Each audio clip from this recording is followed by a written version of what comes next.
Shalom sahabat terang hidup yang saya kasih dalam Tuhan Yesus. Hari ini kita akan membahas satu tema penting, yaitu pentingnya bagi orang tua untuk mendidik anak sejak mereka masih kecil. Kenapa masih kecil? Karena itu menjadi saat-saat yang paling penting untuk menanamkan nilai-nilai dasar yang sangat penting buat membangun karakter mereka, iman mereka untuk kehidupan mereka di kemudian hari. Nah, sebelumnya saya baca satu ayat saja. Sebenarnya dari ayat 6 sampai ayat 9 dari Ulangan pasal 6, tapi saya baca ayat 7 saja. Haruslah engkau mengajarkannya berulang-ulang kepada anak-anakmu dan membicarakannya apabila engkau duduk di rumahmu, apabila engkau sedang dalam perjalanan, apabila engkau sedang berbaring, dan apabila engkau sedang bangun. Dari 4 ayat 6 sampai 9, saya baca ayat 7 saja. Itu menggambarkan bahwa betapa pentingnya Tuhan mempercayakan pendidikan anak-anak kita kepada diri kita sebagai suami atau sebagai ayah. Sebagai suami, karena kita juga harus mendidik istri kita dengan cara yang terhormat, dengan cara yang baik dan cara benar. Juga anak-anak kita sebagai ayah, kita mendidik mereka dalam nasihat dan ajaran Tuhan. Ya, supaya apa? Supaya anak-anak itu bisa mereka bertumbuh mengenal siapa dirinya. Mereka belajar untuk menjadi anak-anak yang baik, yang mencintai Tuhan, tetapi juga mencintai orang tua dan sesamanya. Juga mengasihi dirinya sebagaimana yang Tuhan inginkan. Nah, mengapa anak-anak masih kecil penting sekali? Karena begini, waktu kecil anak-anak itu percaya penuh kepada kita. Ya, pikirannya masih polos, masih kosong. Ya, seperti kita beli sesuatu yang kita harus isi ulang karena masih kosong. Misalnya kita punya flash disk, kita harus isi dulu dengan apa yang mau kita isi. Jadi flash disk itu masih kosong. Nah, anak-anak kita, mereka percaya sekali. Mereka terbuka sekali. Bahkan anak-anak menganggap bahwa ibu bapaknya, khususnya ayah, menjadi pahlawan mereka. Nah, anak-anak itu mempercayai ayahnya.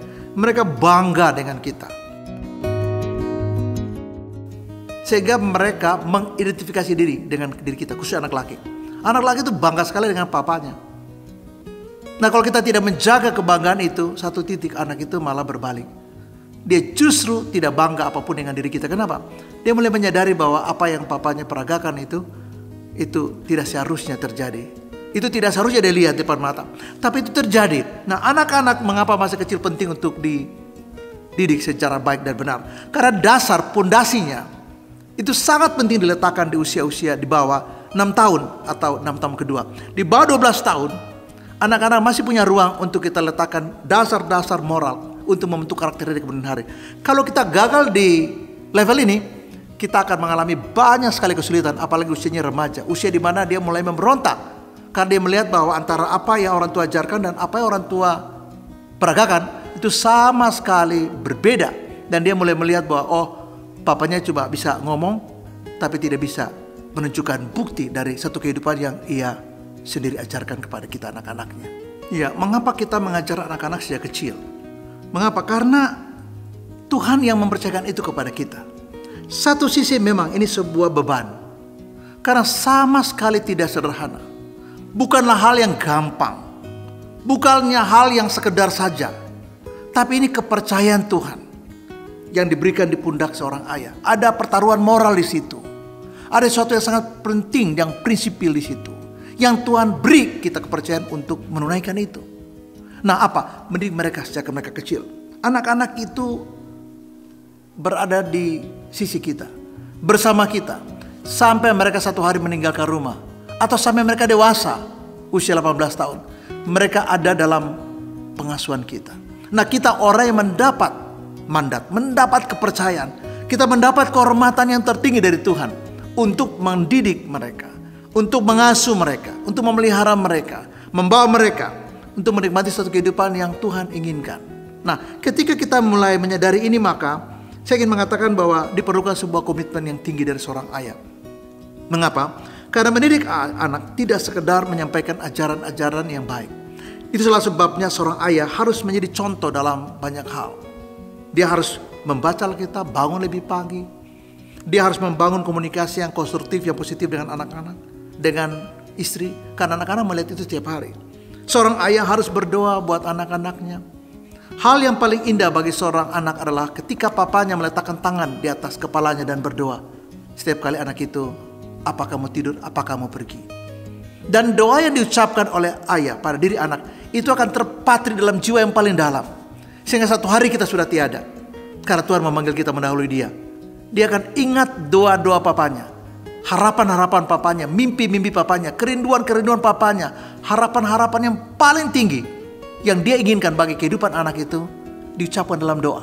Sehingga anak-anak itu merekam begitu dalam, sehingga kepergian ayahnya tidak mengubah pesan yang didengar lewat kata-kata yang disampaikan ayah kepada Tuhan tentang dirinya. Nah, doa itu menjadi sangat penting buat anak.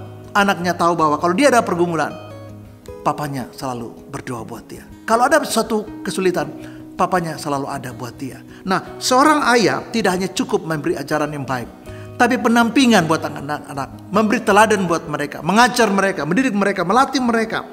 Bahkan kebiasaan hari-hari kita menjadi sebuah ajaran yang penting sekali. Kenapa? Kalau baca Alkitab, kita ada waktunya, mungkin 10 menit. Tidak usah lama-lama anak-anak, sebab mereka bisa konsentrasi terpecah. Cukup 10-15 menit. Tetapi itu bermakna sekali buat mereka. Tapi kehidupan kita yang kita jalani tiap hari, mereka lihat. Satu hal yang penting adalah kalau kita buat janji pada mereka, tolong jangan diingkar. Kadang-kadang kita buat janji akan pergi, sebutlah menemani dia untuk olahraga, main bola atau apa. Jangan kita batalkan. Apalagi itu hal-hal yang mendadak. Kalau kita batalkan, kita harus minta maaf kepada dia. Dia berjanji untuk tidak mengulangi. Kenapa? Anak itu akan menyimpan kekecewaan. Nah, ketika kita tidak menepati apa yang kita janjikan, waktu kita berjanji akan menonton bola bersama dia atau piknik, tiba-tiba bos kita mengajak kita main golf lalu kita lupakan tanpa minta maaf, anak-anak akan kecewa dan dia akan simpan kekecewaan itu. Sehingga satu hari dia tidak mempercayai kita sebagai seorang ayah yang baik. Mengapa kita mendidik anak-anak sejak kecil? Karena anak-anak itu ibarat seperti busur panah di tangan kita, para ayah, orang tua.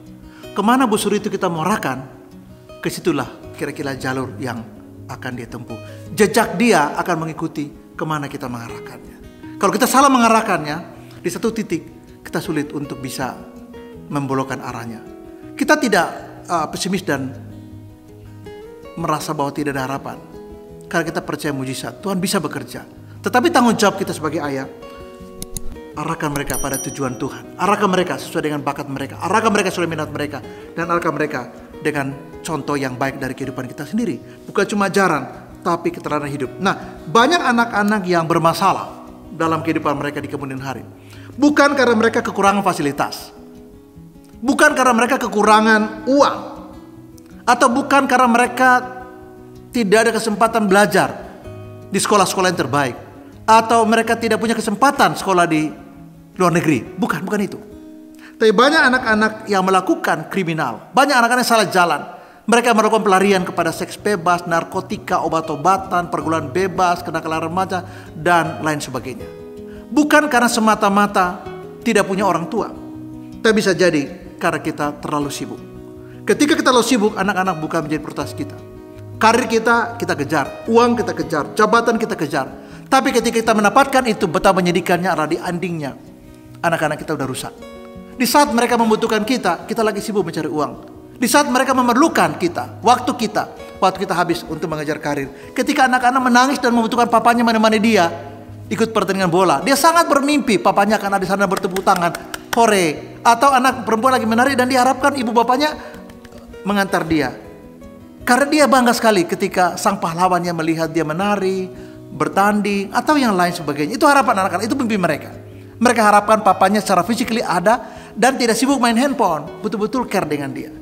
Sebab kalau kita ada tapi kita sibuk sendiri, anak akan tahu bahwa oh, papa saya sebenarnya tidak ada di sini, pikirannya ada di sana. Apalagi kita ajak bicara atau diajak bicara, tapi kemudian kita sibuk telepon dengan seseorang, dia pikir waduh, ini cuma sekedar formalisme dan dia tidak menangkap pesan dari pertemuan itu. Nah, saya ingin mengatakan bahwa jangan katakan kita sibuk. Karena banyak anak-anak yang orang tuanya sibuk akan menempuh jalan yang berbeda. Karena dia tidak dengar arahan, dia tidak mendengar masukan, atau kehidupan yang nyata dari papanya bisa lihat siang malam. Sebagai teladan hidupnya, dia akan mendengar dari temannya. Dan cilakannya, dia mendengar yang salah dari temannya. Jadi orang-orang yang melakukan satu hari, anak-anak kita yang salah jalan satu hari, mereka melakukan banyak hal yang seharusnya tidak mereka lakukan. Bukan karena, sekali lagi, kurang fasilitas, bukan karena mereka tidak punya uang, atau bukan karena rumahnya kurang besar, atau mungkin hal-hal yang lain, sekolah, ke luar negeri dan segala macam. Tapi kasih sayang orang tua. Yang mereka perlukan rasa hormat, respect dari ayah kepada mereka. Bagaimana ayah itu merespek ibu mereka. Bagaimana menghormati ibunya. Bagaimana mereka konsisten dengan janji mereka. Bagaimana mereka itu menanamkan cinta. Bagaimana mereka menanamkan rasa bangga pada anak-anak mereka. Itu sangat menentukan bagi kehidupan anak-anak dan masa depan. Ingat bahwa kesempatan kita menjadi anak-anak kita, kesempatan kita menjadikan diri kita teladan dan mempertahankan sikap anak-anak kita, gambaran mereka, image mereka, bahwa kita adalah pahlawan, itu harus kita jaga dengan sebuah kehormatan untuk mendidik mereka secara teladan, mendidik mereka secara benar, mendidik mereka dengan baik, dengan kasih sayang. Dan apa yang terjadi di saat mereka sangat memerlukan itu, mereka masih percaya sama kita, mereka terbuka, mereka polos, kita dianggap pahlawan, mereka bangga dengan kita, dan kita mengisi dengan hal yang indah. Percayalah, pada masa tua mereka tidak akan pernah melupakan ajaran kita, dan kita selamanya akan ingat sebagai seorang pembimbing, seorang pahlawan, seorang sahabat yang baik. Mungkin satu saat dia mengalami kesulitan, tapi dia ingat papanya selalu mendoakan dia. Dia ada masalah, dia ingat bahwa ibunya sayang kepada dia. Dia ingat bahwa ada orang-orang yang selalu mendoakan dan mengasihi dia, yaitu ibu dan bapaknya, orang tuanya. Marilah kita mendidik anak-anak kita sejak mereka kecil. Mengapa? Tuhan inginkan itu untuk kebaikan kita, tapi juga masa depan anak-anak kita. Bangsa yang kuat adalah generasi yang dididik dalam kebenaran. Keluarga yang kuat, gereja yang kuat akan sangat ditopang oleh satu basic yang sangat penting, yaitu pendidikan anak-anak dalam Tuhan sejak mereka kecil, bahwa mereka untuk mengenal Yesus, sehingga pada masa tua pun mereka menikmati apa yang menjadi tujuan Tuhan untuk hidup mereka. Tuhan Yesus memberkati, dan shalom untuk sahabat terang hidup. Amin.